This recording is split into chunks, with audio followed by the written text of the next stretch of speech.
Hello and welcome to Tricks PH.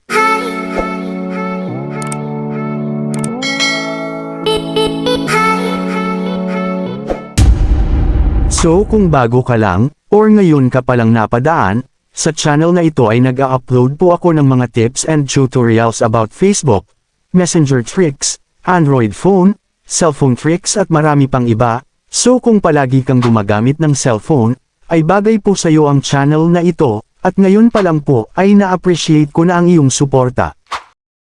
So ngayon naman ay ituturo ko yung dalawang paraan, kung paano nga ba makakonect sa Wi-Fi, kahit walang password, simple at basic lang ito. So proceed na tayo sa unang way. For example, maki-connect tayo sa Wi-Fi ng tropa natin kaso nakalimutan na niya yung password ng Wi-Fi nila. So ang unang gagawin ay punta muna tayo sa setting ng ating cellphone, then i-click ang connection. Toggle on, then i-click ang Wi-Fi. Then dito sa bandang itaas ng phone ninyo ay may makikita kayo na maliit na square, or parang QR code, i-click nyo yan. So ngayon naman, ay e-open ang phone settings ng tropa or friend natin. Then i-click ang connection. At e-tap ang Wi-Fi.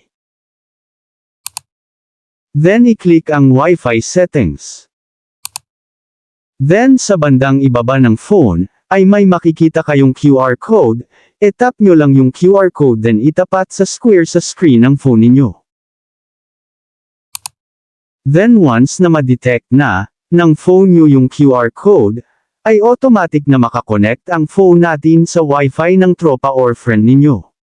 So ayan, connected na yung phone natin sa Wi-Fi, kahit hindi tayo nag-input ng password. So ngayon ay proceed naman tayo sa second way, kung paano makakonect sa Wi-Fi kahit walang password. Pumunta sa settings ng cellphone, at i-click ang connection. Then i-click ang Wi-Fi.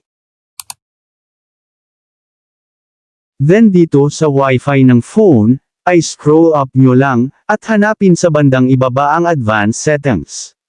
Then i-click ang advanced settings.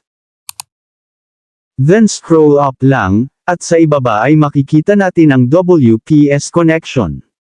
So ngayon naman ay punta muna tayo sa modem ng ating internet, then hanapin sa gilid ng modem yung WPS button, then long press ito, hanggang mag-blink yung maliit na Wi-Fi icon.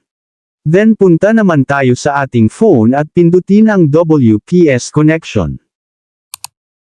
And then hintayin lang, hanggang makakonect ang phone natin.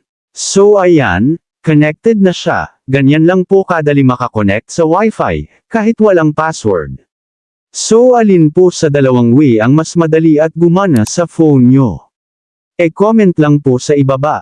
Sana po ay nagustuhan nyo ang tricks natin ngayon, at maraming salamat po sa mga nag-subscribe, at kung bago ka lang napadaan sa channel natin, at gusto mo ng mga ganitong video, ay huwag po sana kalimutang mag-like, subscribe, at pindutin ang notification bell button, upang updated po kayo once na mag-upload ako ng bagong video. So thank you for watching, and God bless po sa lahat.